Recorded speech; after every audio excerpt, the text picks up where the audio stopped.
আটক ৩ শিক্ষার্থীকে ছাড়িয়ে নিতে উত্তরা পুলিশ থানায় হামলা, ৫ পুলিশ আহত। শিক্ষার্থী আটকের প্রতিবাদে রাজধানী উত্তরা পূর্ব পশ্চিম থানায় হামলা করেছে বৈষম্য বিরোধী ছাত্র আন্দোলনের উত্তরা শিক্ষার্থীরা। এতে উত্তরা পশ্চিম থানা প্রায় ৫ পুলিশ সদস্য আহত হয়েছে। মঙ্গলবার ৪ ফেব্রুয়ারি সন্ধ্যায় এ হামলার ঘটনা ঘটে। বিষয়টি নিশ্চিত করেন উত্তরা পশ্চিম থানার পরিদর্শক তদন্ত নাজমুল হাসান। থানা পুলিশ সূত্রে জানা যায়, উত্তরা পূর্ব থানা পুলিশ ৩ শিক্ষার্থীকে আটকে প্রতিবাদে মঙ্গলবার বিকালে প্রথম উত্তরা পূর্ব থানায় হামলা করে বৈষম্য বিরোধী শিক্ষার্থীরা। পরে সন্ধ্যায় উত্তরা থানায় হামলা করে। এ সময় শিক্ষার্থীদের ছুরা ইটপাটকেল থানায় কয়েকজন পুলিশ সদস্য আহত হয়। পরে রাত ১০টার দিকে সেনাবাহিনীর সহযোগিতায় থানা এলাকা ত্যাগ করেন হামলাকারী শিক্ষার্থীরা।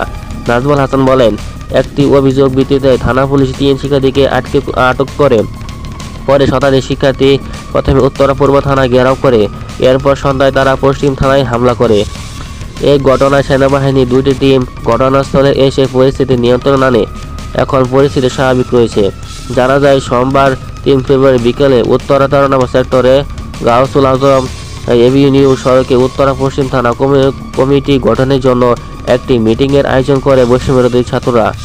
মিটিং থেকে আকাশ, রবিন ও বাপ্পি নামে ৩ ছাত্রকে আটক করে থানায় নিয়ে যায় পুলিশ। এই ঘটনার রেজে আজ শতাধিক শিক্ষার্থী থানায় হামলা করে। নাম প্রকাশে অনিচ্ছুক কয়েকজন শিক্ষার্থী বলেন, আমাদের সহপাঠী আকাশ, রবিন ও বাপ্পিকে পুলিশ আটক করে উত্তরা পূর্ব থানায় নিয়ে যায়। পূর্ব থানায় আমরা গিয়ে জানতে পারি ৩ ছাত্রকে উত্তরা পশ্চিম থানায় পুলিশ আটক করে পুলিশের হেফাজতে রেখেছে। এতে উত্তেজিত ছাত্ররা উত্তরা পূর্ব থানায় ইটপাটকেল নিক্ষেপ করেছে। সেই সঙ্গে থানায় গেটে হামলা চালিয়েছে। থানা থেকে ছেড়ে যাওয়া শিক্ষার্থীদের আসিফুল হক রবিন বলেন, আমরা ঝুঁকি নিয়ে আওয়ামী লীগ ধরাই, ছিনতাইকারী ধরিয়ে দিই, অথচ ক্রেডিট নেই উত্তরা পশ্চিম থানা ওসি হাফিজুর রহমান। আবার সেই ওসি আমাদের নামে অভিযোগ নিয়ে দৌড়ছিল। আমরা উত্তরা বৈষম্য বিরোধী ছাত্র আন্দোলনের তালিকা করেছিলাম।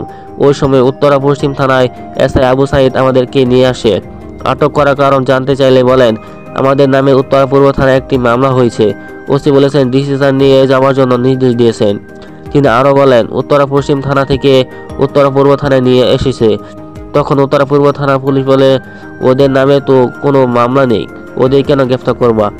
পরবর্তী সময়ে রাত 8:30টার দিকে উত্তরা বিভাগের উপ পুলিশ কমিশন ডিসি রৌনক জাহান, অতিরিক্ত পুলিশ কমিশনার আহমেদ আলী, উত্তরা জোনের সহকারী কমিশনার সাদ্দাম হোসেন সহ অন্যান্য পুলিশ কর্মকর্তারা ঘটনাস্থল পরিদর্শন করেন।